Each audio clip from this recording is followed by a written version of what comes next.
Alright class, pop quiz. What goes better together than PB and J? Answer, the zombie survival genre and Flash. These kinds of games were everywhere, but nobody did better than Jak. See, Jak doesn't require an introduction, because anyone who grew up in the era of free Flash games remembers seeing The Last Stand plastered on every front page. The Last Stand embodies what a lot of Flash games were about. Simple games that are easy to pick up, but hit a little bit of complexity. And lots of blood. Dear God. It seemed like every game made in Flash was legally mandated to have as much gore as humanly possible. In fact, probably a little more than humanly possible. How much blood do you even need to live anyway? I remember playing these games on Kongregate. We don't go to Kongregate anymore, but we have no need for that. The creators have put the game up on Steam. That's cool. I mean, it's an easy way to play a classic while supporting the devs and...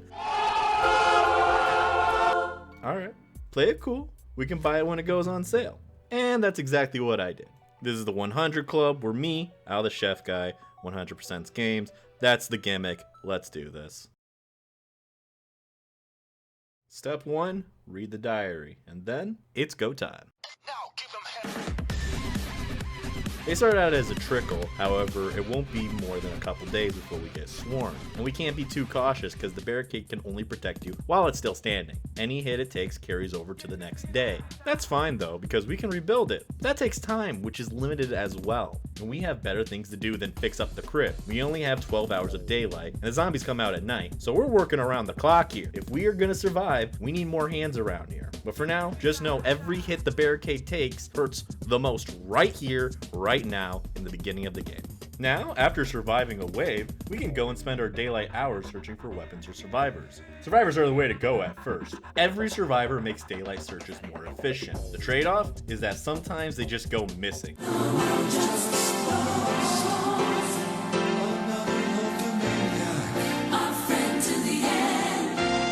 Which is more annoying than it is horrifying. They also help with the zombies, but they aren't amazing at it. They only shoot in a straight line, and like every bullet they fire is coming out of their paycheck or something. But once we get all the boys assembled, it's time to look for guns. First up, the 357 revolver. It's kinda bad. Sure, it packs a punch, but the fire rate is trash, the accuracy is trash, and the reload speed, well, I just don't like it. Your basic pistol is just better overall, but then we get the UMP, which I can finally say is an upgrade. Low damage, but higher fire rate. And the accuracy is good enough for headshots, which the game heavily rewards. The M4A1, AK-47, and the Uzi are also damn similar. I can't really find any meaningful difference between any of them. But the shotgun is a serious game changer. It's the first weapon that can reliably drop a zombie in one hit, which you really want for the fast zombies that race up and wreck your poor barricade. It has a slow reload like the 357,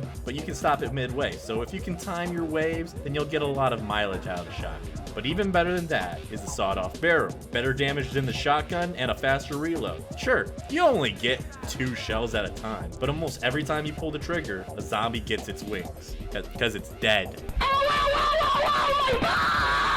The chainsaw is also here because, Get off my property, you! we are going for as many cliches as possible. I want to be Isaac Hayes when I grow up. It's really powerful mowing down a lot of zombies at one time, but you can't really use it unless there's someone trashing the barricade already. Great backup weapon, but that's about it unless you want to waste a few hours every night fixing the barricade. No. The real MVP goes to the hunting rifle. Best accuracy, best stopping power, and the reload? What reload? Oh, and it pierces enemies, so when you fire under a group, which is all the time, you're hitting multiple targets. Fuck. I was going to call shenanigans on a hunting rifle going straight through a human body, but not the other rifles like the M4A1. But I did a little research, and it turns out hunting rifles are a little crazier than I thought. Assuming the rifle we find is chambered in 30-06, which is not a ridiculous speculation, then it pretty much dwarfs a 5.56 round, which is what you would fire out of M4A1. I'm probably getting something wrong, but from what I can tell, this seems legit. As the game goes on, the horde doesn't just get bigger, they're getting stronger too. Jak here's got a diary, and it just tells you everything that you need to know about what's going on in between the nights. Everyone just kind of thought the zombie thing would blow over, but that doesn't seem to be the case. They start running at you like Olympic runners and start carrying around weapons. Maybe they're too dumb to fire guns, but they seem smart enough to take out the police and even the military later on. Those guys' body armor makes them a little bit more difficult to take down. Nothing that hunting rifle can't handle though. Now the biggest threat in The Last Stand is dogs. All dogs run fast, have less vertical hitbox, ergo harder to hit, and I don't know exactly why, but the chainsaw just doesn't work the same on them. Good news is, you don't see too many of them. No, that'll come on a later time. Something that I really like in this game is the variety. They really could have made the same zombie for every type of zombie in the game. You know, big guy, little guy, dog, armored, but they really went the extra mile to make enough unique ones to flesh out the game. There's still plenty of ones that look the same. See, check it out, it's Twin Day in the Apocalypse. For the average Flash game, presentation was at the bottom of the list. We were lucky enough to get games for free without horrifying ad ecosystem to go with it, so we didn't complain. We really were lucky enough to have fun games to play in general. They really just went the extra mile for The Last Stand. Now every spot in the armory is taken up, sure. It doesn't mean we're just finished looking for guns. Somewhere out there is the Barrette. This thing is just like the hunting rifle, but knock that guy up to an 11. Higher damage, pierces more enemies, it's got a magazine, it's got everything. I will straight sacrifice everyone in my crew to get it, and not even blink. It's really that good. If you can't survive the last night with this, then go get checked out, because it really is the best. Now with this, I'm feeling good, but Jack isn't as optimistic about his chances of survival, as apparently you need food to continue living, and we're running out. But don't worry, the helicopter is here to take us to the sequel. I mean, you don't really think that's it, right? Stick around, because we're going to be playing through the entire Last Stand Legacy Collection for 100%. And I'm just getting started.